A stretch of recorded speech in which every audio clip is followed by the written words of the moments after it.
Dimanche 8 décembre 2019, vous êtes bien sur Chérif La Télévision, disponible sur tous les décodeurs.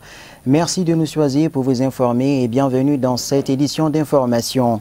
La 18e session ordinaire de la conférence des chefs d'État et de gouvernement de l'Organisation pour la mise en valeur du fleuve Sénégal ONVS s'est tenue ce samedi 7 décembre 2019 au Centre international de conférences de Bamako. Elle a enregistré la présence des 4 chefs d'État membres de l'organisation, à savoir la Guinée-Conakry, le Mali, la Mauritanie et le Sénégal. Il s'agissait pour les chefs d'État membres de l'ONVS de faire le point des activités en cours, mais aussi de se pencher sur l'avenir de leurs biens communs. Pour cette session, la présidence était assurée par le président sénégalais Macky Sall. C'est un reportage de Amadou Camara, Fousseni Keïta.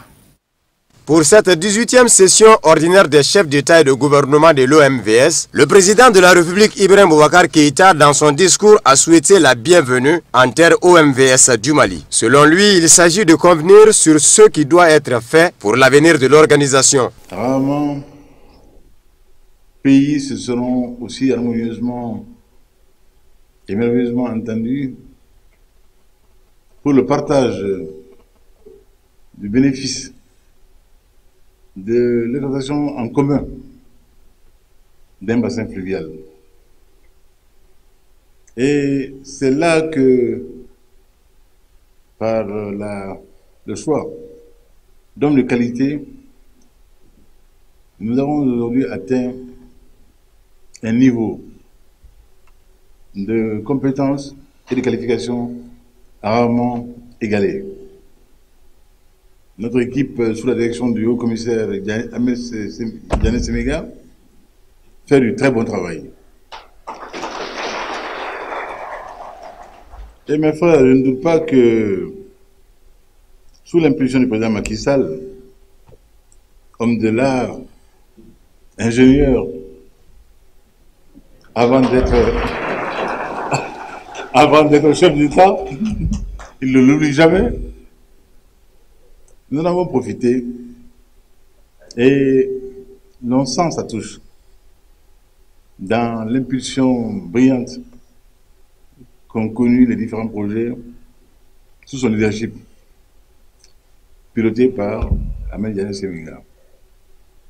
Et c'est pour ça que nous avons aujourd'hui ici le bonheur d'accueillir ce sommet ordinaire de notre organisation pour, encore une fois, convenir de la suite du parcours, pour qu'en sorte nous fassions que l'hydroélectricité, dont chacun convient que c'est sûrement la moins chère de l'offre énergétique, puisse nous donner toute sa dimension, sa pleine mesure.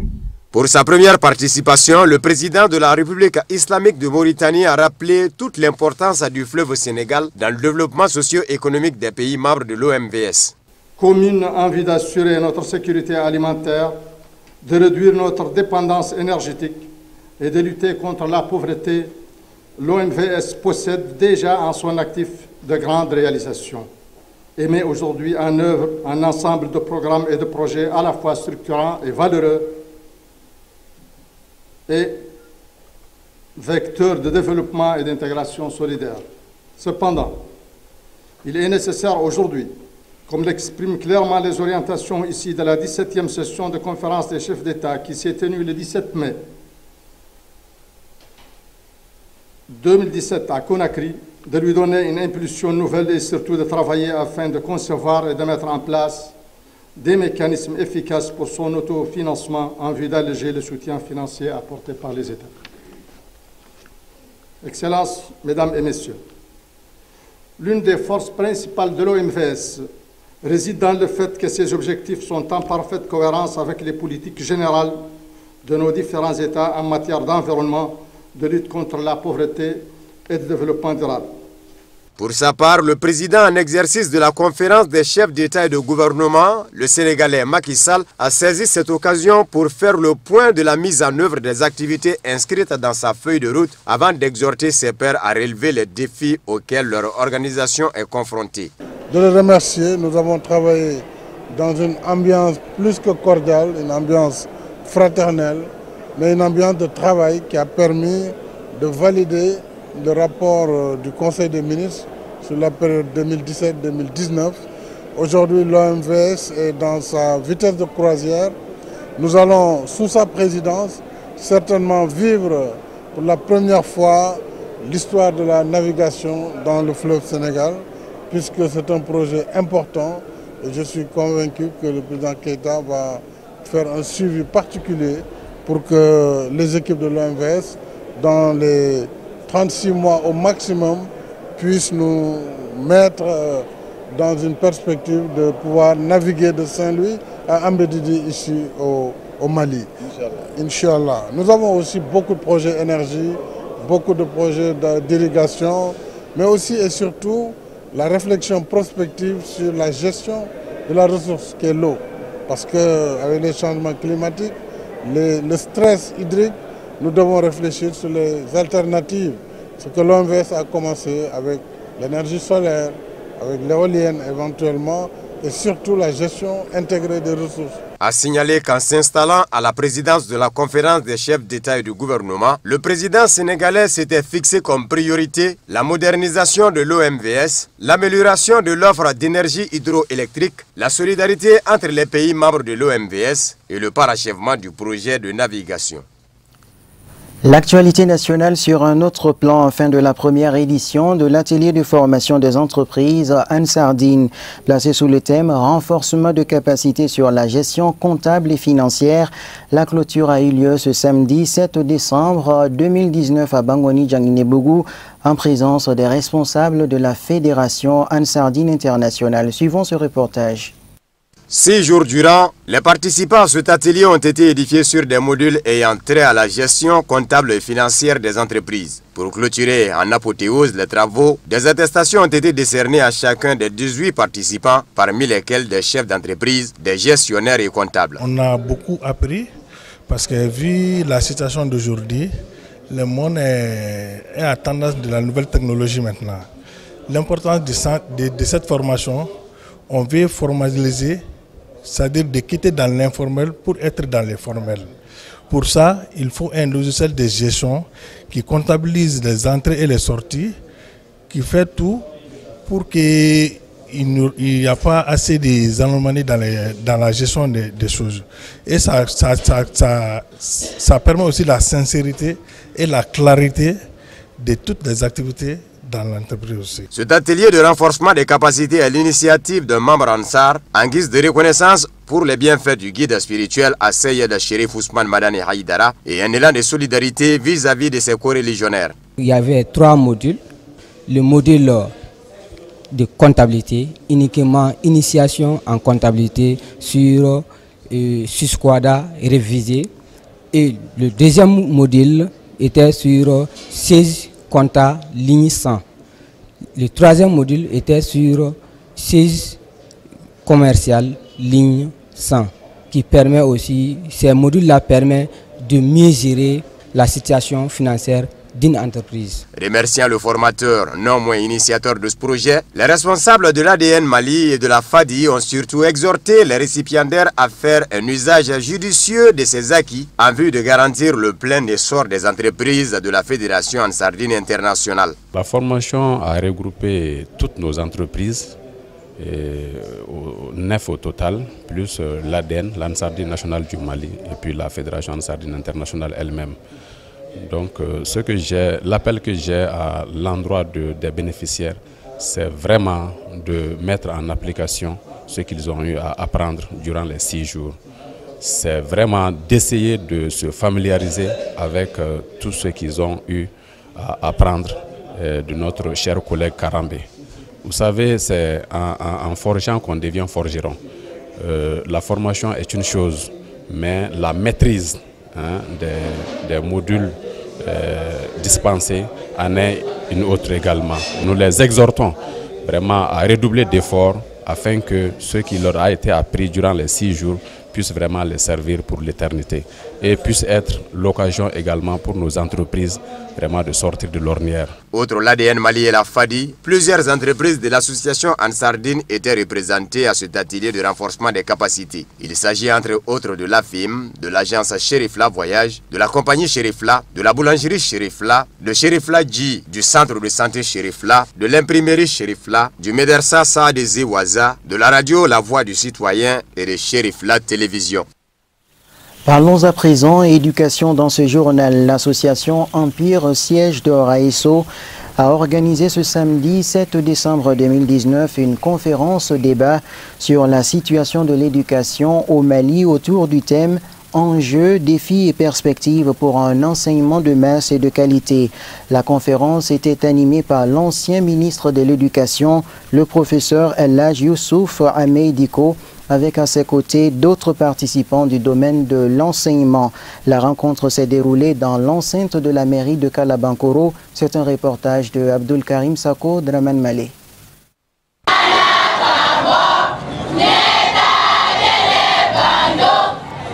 C'est par le chant de l'hymne national entonné en langue bamanankan puis en français que les travaux de cette conférence ont débuté. Réunissant enseignants, élèves et parents d'élèves et d'autres acteurs du monde de l'éducation, cette rencontre se veut un cadre d'échange sur les mots qui minent l'enseignement au Mali. Il s'agit pour les organisateurs, à travers ce dialogue, d'impliquer chacun de quelque niveau qu'il soit dans la recherche des solutions de sortie des crises de l'école malienne. Ce que nous on a préconisé, c'est la raison pourquoi nous sommes ici.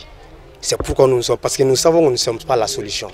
Mais nous avons amené les acteurs et on a invité tout le monde pour qu'on puisse connaître réellement les vrais problèmes encore qu'on connaît déjà, mais qu'on puisse réellement avoir la confirmation que c'est ça le problème.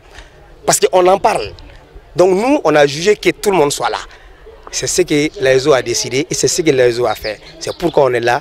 Maintenant, la solution viendra de tous. Intervenant sur la réforme d'un enseignement de masse et de qualité qui avait vu le jour sous le tout premier président du Mali indépendant, la marraine de l'événement estimera que cette politique a échoué pour manque d'infrastructures adéquates eu égard à la pléthore d'élèves à accueillir. Il ne s'agit pas d'ouvrir une école pour l'ouvrir. Il s'agit vraiment d'ouvrir une école où les enfants vont s'épanouir, où ils vont apprendre. Mais maintenant, la formation de masse, je dirais que ça a perdu quand même un peu sa forme. Parce que il y a un manque de suivi qui est là. Et je ne peux pas dire que tout ça est relié quand même à l'État. Parce que nous-mêmes, on a notre part de responsabilité là-dedans. Qui dit ouvrir une école, dit faire tout ce qu'il y a comme accompagnement pour la bonne marche de cette formation. Les conférenciers et nommés anciens ministres de l'Éducation, le professeur Younous Diko a quant à lui mis l'accent sur le bien fondé de l'expérience de l'enseignement de masse et de qualité qui, dit-il, était bien parti sous la Première République. La réforme de l'enseignement masse et qualité a été détruite depuis 1968. Le coup d'État a détruit la notion de masse et qualité. Or, le régime Modibo a toujours vu mieux que les autres. Parce que les responsables eux-mêmes sont issus directement du peuple. Ils savent ce qui s'est passé. Il faudrait aujourd'hui un véritable bilan de cette réforme et rattacher maintenant à la notion de masse et de qualité. Et pour cela, il faut construire des classes. Beaucoup de classes, toujours des classes. De manière à suivre l'évolution de la démographie. En établissant les chiffres qu'il faut, qu'on peut faire l'enseignement de masse et qualité. Masse, parce qu'on aura fait des infrastructures suffisantes, on aura créé des enseignants suffisamment. C'est à ce moment-là qu'on peut parler d'enseignement de masse. De qualité, ça signifie aussi que malgré cette masse, on respecte les normes de l'enseignement. Ce dialogue devrait permettre aux participants de mener des réflexions sur la situation d'instabilité et d'insécurité dans le milieu scolaire et universitaire au Mali. Il est aussi une anticipation en termes de solutions contre les perturbations scolaires. De l'éducation à la formation, la société Mediasoft Technologies entend contribuer à la lutte contre le chômage des jeunes. Elle vient de former 40 jeunes entrepreneurs. La cérémonie de clôture de formation a eu lieu ce samedi 7 décembre 2019 à la Maison des Aînés en présence du représentant de l'ambassade de la France au Mali. C'est un reportage de Boubacar Traoré et Ibrahim Koulibaly. La société Mediasoft Technologies vient au secours de la jeunesse qui souhaite s'investir dans le domaine de l'entrepreneuriat. C'est ainsi qu'elle a formé 40 jeunes durant 3 mois pour que ces derniers puissent pouvoir monter des projets qui seront bénéfiques pour eux sur le marché de l'emploi. Ils sont nombreux ces jeunes sans emploi au Mali. L'État ne peut les employer tous. La majeure partie d'entre eux ont peur ou hésitent à s'auto-employer. Et ceux qui n'ont pas eu la chance d'aller à l'école ou de terminer leur cursus se disent oubliés. Notre entreprise Mediasoft Technologies SARL s'est fixée comme objectif de contribuer à lutter contre ce chômage des jeunes partout dans les pays en favorisant l'entrepreneuriat numérique et de contribuer ainsi au développement de la nation. Nous sommes une structure dédiée à la recherche des solutions innovantes face aux défis sociaux et économiques actuels de notre société. Mediasoft Technologies SARL intervient dans le domaine d'intégration des solutions informatiques, la formation et conseil, entrepreneuriat numérique et gestion d'incubation des startups, et enfin l'énergie renouvelable. Parmi nos programmes, les projets de formation pour la promotion et le renforcement des capacités des jeunes entrepreneurs du Mali, dont la cérémonie de clôture de la 4e édition nous réunit ici ce matin. D'abord, ça fait environ quelques mois que nous étions en incubation, c'est la société Mediasoft Technologies, pour apprendre à entreprendre. Ils nous ont accompagnés en nous donnant des informations et sur des outils qui nous permettent d'entreprendre. Et grâce à eux, nous avons eu ces outils, nous avons maîtrisé ces outils, et nous avons appris à faire un business plan, nous avons appris à faire des présentations de notre projet pour obtenir des soutiens qu'il nous faut. Et nous avons passé un temps sur d'autres thématiques, comment faire la gestion de l'entreprise. Le représentant de l'ambassade de France au Mali salue l'initiative et encourage la jeunesse à s'investir dans l'entrepreneuriat. Ma présence aujourd'hui, c'est simplement pour vous passer ce message. Être jeune, c'est bien, c'est beau. Être jeune entrepreneur, c'est bien, c'est beau, profitez-en. Mais c'est dur, battez-vous pour ça parce que c'est vraiment très important. Votre pays a besoin de vous. Votre pays a besoin de vous. Les autres qui n'ont pas décidé, qui ne peuvent pas, parce que pour des raisons X ou Y ne peuvent pas ou n'ont pas fait le choix d'être entrepreneurs, c'est vous qui allez les accompagner durant leur vie. C'est vous qui allez leur donner du travail, c'est vous qui allez faire vivre leur famille. Et ça, c'est une vraie responsabilité. Donc le deuxième message, au-delà de la jeunesse, c'est beau, être jeune entrepreneur, c'est beau. Ne voyez pas votre projet d'entrepreneur ou de jeune entrepreneur comme un projet pour gagner des milliards tout de suite. Voyez-le surtout comme un moyen d'aider la population à mieux vivre, à améliorer les conditions de vie des populations. Au cours de la cérémonie, quelques jeunes ont présenté leurs projets à travers des projections de films devant les partenaires financiers présents à la cérémonie qui ont en retour salué à sa juste valeur ces différents projets montés par ces jeunes. La cérémonie a pris fin par la remise des attestations aux bénéficiaires de la formation.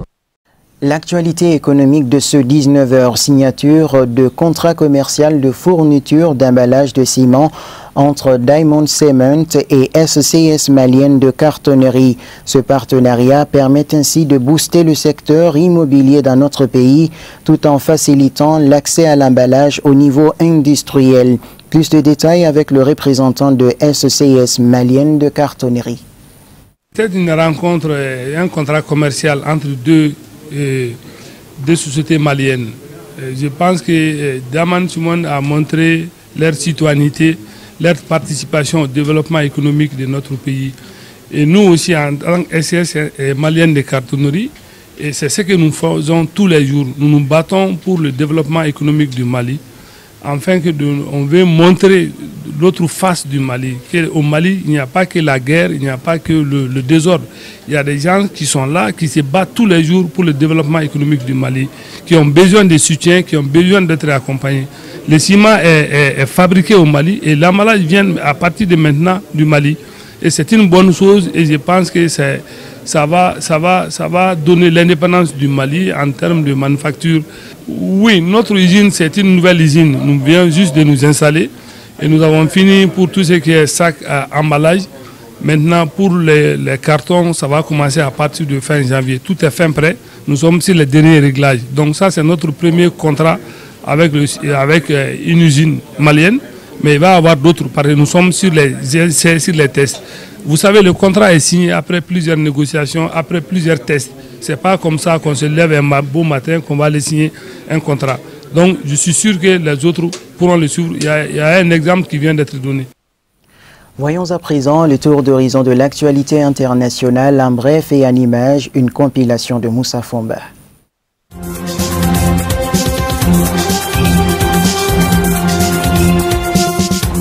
Depuis le 4 décembre à Alger se tient le premier procès pour corruption d'anciens dirigeants avec pour témoin Saïd Bouteflika, le frère de l'ex-président algérien Abdelaziz Bouteflika. Le juge l'a interrogé sur le fait qu'il aurait demandé à des hommes d'affaires de réunir de l'argent pour financer la campagne du 5e mandat de son frère Abdelaziz Bouteflika en début d'année. Saïd Bouteflika a été interrogé sur la somme d'argent et sur les instructions qu'il a données, mais le frère de l'ancien président n'a pas dit un mot. Dans la matinée, Ali Haddad, l'ancien patron des patrons, comparaissait aussi au tribunal. L'homme d'affaires est accusé de financement illégal de la campagne d'Abdelaziz Bouteflika pour un 5e mandat. Il avait été mis en cause jeudi lors du deuxième jour du procès par un autre homme d'affaires, Ahmed Mazouz, qui affirmait que c'est Ali Haddad qui récoltait bien l'argent pour le soutien à la campagne de ce 5e mandat.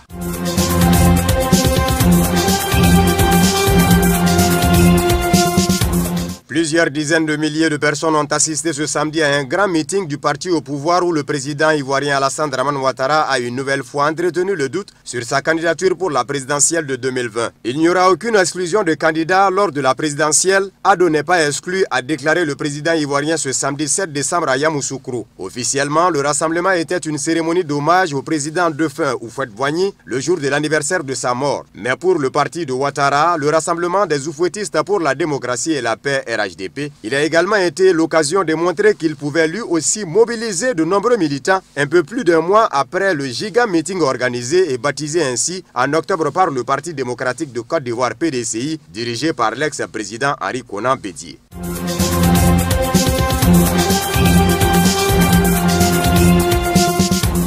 Le président de la République a signé un décret au Sénégal pour réquisitionner le personnel de la Sénégalaise des eaux dont la grève depuis 4 jours empêche la distribution d'eau potable dans certains quartiers de Dakar. Est réquisitionné à compter du 6 décembre 2019 à 20 h jusqu'au 31 décembre 2019 l'ensemble du personnel de la SDE pour assurer la continuité du service public de l'eau potable dans le périmètre affermé confié à la SDE, annonce le texte. La distribution d'eau va passer aux mains du nouveau groupe Eau Sénégal, dominé par le français Suez qui en possède 45% des actions. C'est justement à propos de la répartition du capital de cette nouvelle société que les travailleurs de la SDE ont déclenché leur grève le 2 décembre. Alors qu'ils devaient détenir 5% de ces actions, 25% sont propriété d'investisseurs sénégalais et 25% de l'État. Les 1200 salariés réclament une part de 10% selon le secrétaire général du syndicat autonome des travailleurs de la Sénégalaise des eaux, Eliman Diouf.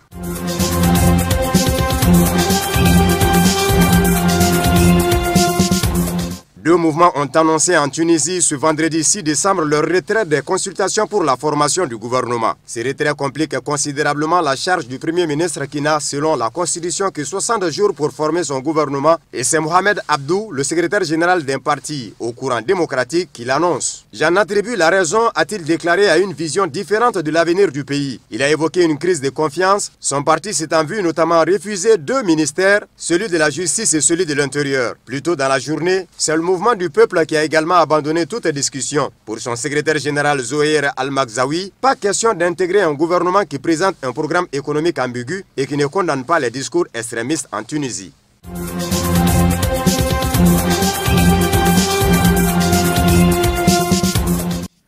Ainsi s'achève cette édition qui vous a été proposée par l'ensemble de la rédaction de Cherif La Télévision. À 21h, Mamadou Ben Cherif Soumano vous en présentera la version Bamanakan. Merci à vous pour votre constante fidélité. Excellente suite de programmes sur Cherif La Télévision et à demain.